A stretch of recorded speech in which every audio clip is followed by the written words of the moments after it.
Well, it's November. Honestly, I don't understand everybody's like hard push to Christmas because, well, first of all, I actually happen to like Thanksgiving. And who's ready for Christmas? And I know there's probably like, oh, I've done Christmas shopping since October. Be quiet. I don't want to hear it. So it's time to talk about what's going on this month. And let's just say it is jam packed with a ridiculous amount of stuff. So I'm not even going to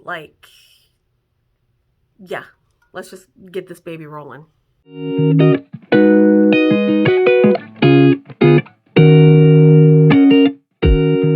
Hello, everybody. Welcome to Top of the Month, which is, of course, November 2023. We're just going to kind of quickly go over all the stuff that's going on this month. Not in any exorbitant amount of detail. There's a couple of things that are just kind of going on month-wide that I'll get into more detail in this video, but most of the stuff is just kind of like a teaser as to what is going to be following through the rest of the month. Before we start doing that, if this is your first time here, welcome. I am Gretchen, the Tipsy Travel Gal.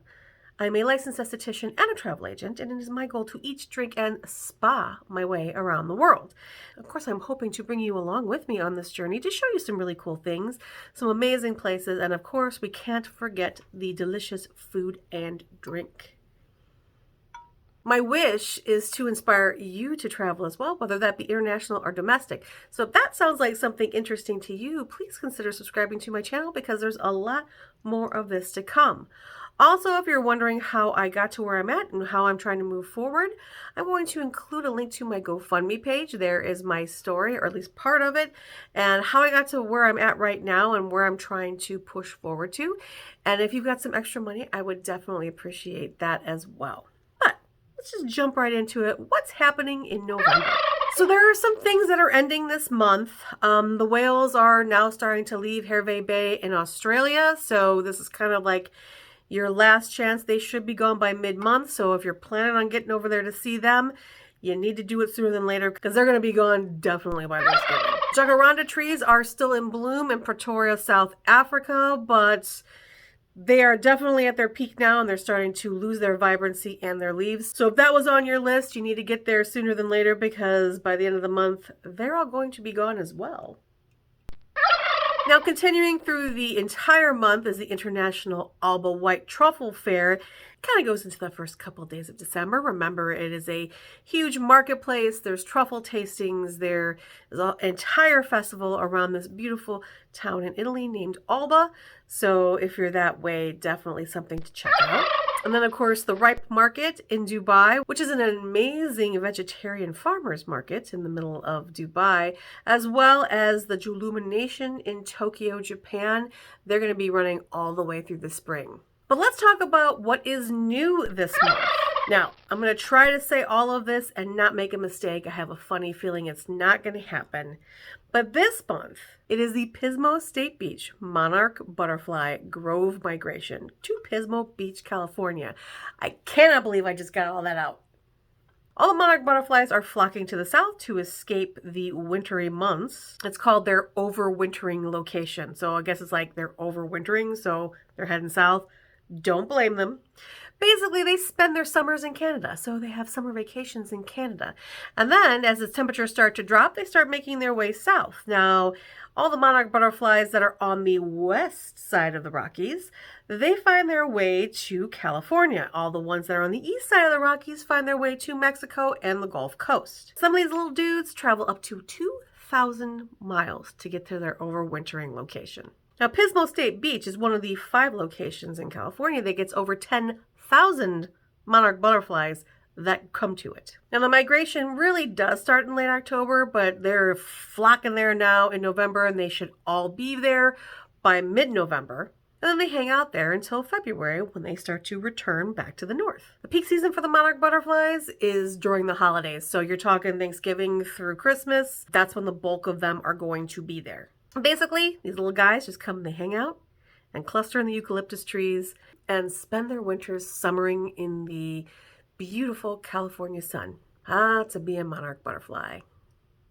Now, in recent years, their numbers have dropped drastically, and they've had well under 10,000 butterflies show up each year, but last year, They rebounded, and they had their largest group that showed up in over 6 seasons, totaling 24,128 butterflies that came to Pismo State Beach. Now, if you're wondering, Pismo Beach is along the historic Pacific Coast Highway Drive. It's almost 4 hours south of San Francisco and roughly 3 hours north to Los Angeles, so almost right between the two. And this grove is part of a bigger structure. It is an actual state park. You can camp there. There's also a boardwalk, there's golfing, there's dunes, there's surfing. So there's an actual swimmable beach there. So essentially a lovely place to vacation, especially in the cold, wintry months of the Midwest. Now you can help these monarch butterflies flourish year-round. Now if you're at the grove, obviously watch the ground because sometimes they're on the ground and you don't want to step on them. You want to stay on the designated paths. Don't disturb the clusters. Just zoom in on your cameras, people. Do not try to get close to them. And of course, throw away your trash in the appropriate containers. At home, no matter where you live, you can also help with their preservation as well. You can minimize the use of herbicides, insecticides, and fungicides, and plant milkweed and nectarine flowers that are native to your area. And if you need help with that, just go to any nursery and they'll be able to help you select which ones to plant in order to help out the monarch butterflies. So now we're going to say goodbye to California and hello to Thailand. The Yipeng Lantern Festival in Chiang Mai, Thailand is a 3-day festival going from the 26th through the 28th of November. So this is known as the Lantern Festival. Now it's celebrated all over Thailand, but Chiang Mai has the largest, the most famous, and of course locals say the best festival in all of Thailand. It takes place on the full moon night on the second month of the Thai Lana calendar, which almost inevitably falls in November. And it symbolizes the beauty of the full moon. Locals, they gather at temples, listen to the monks' prayers, and then they offer lanterns as devotion. Now, all the houses are decorated with hanging lanterns, and those pay homage to Lord Buddha. Now, there's kind of two pieces of this. So the Yipeng, that is the lantern festival where they release them into the sky. Those are the kom lois that you will light and they'll ascend into the sky as a prayer to Buddha. And there's a loi krathong, which is where you float them on the water. So it's kind of like a river festival. They're usually done concurrently. So when you're going to these festivals, most of them give you lanterns to light into the sky and also some to send onto the water. These 3 days are filled with fireworks, rituals that include dancing and drum shows, and of course, lanterns in both the air and on the water. It is quite a sight to see. So if you're looking for an interesting place to spend your Thanksgiving holiday and want to kick off the holidays by honoring Lord Buddha, Chiang Mai is the place for you to go. Now it's time to get into it. It's Christmas season, right? And I don't really want to talk about Christmas markets, but I have to because so many of them start in November. Now, I'm not saying I have anything against Christmas markets. I actually spent my 50th birthday traveling throughout Europe going to Christmas markets. So I actually love Christmas markets, but I'm just not really keen on Christmas itself. And again, like I said, I like Thanksgiving, so it's kind of a bummer. So there's like a million Christmas markets across the entire world. And those are just the Christmas markets. We're not talking about Christmas lights and decorations and different activities. So if I try to go over all of those in one video, it would be like an 8-hour-long video. So instead, every day that they seem to start in clusters. So on those days that they're clustered, I'm going to just go ahead and do a small video talking about which Christmas markets are starting when and how long that they run. Now, in terms of Christmas markets themselves, Europe is the king. Austria in particular has so many Christmas markets, and each one is different than the next, and they are amazing. That's actually where I spent my 50th birthday, in Vienna, Austria.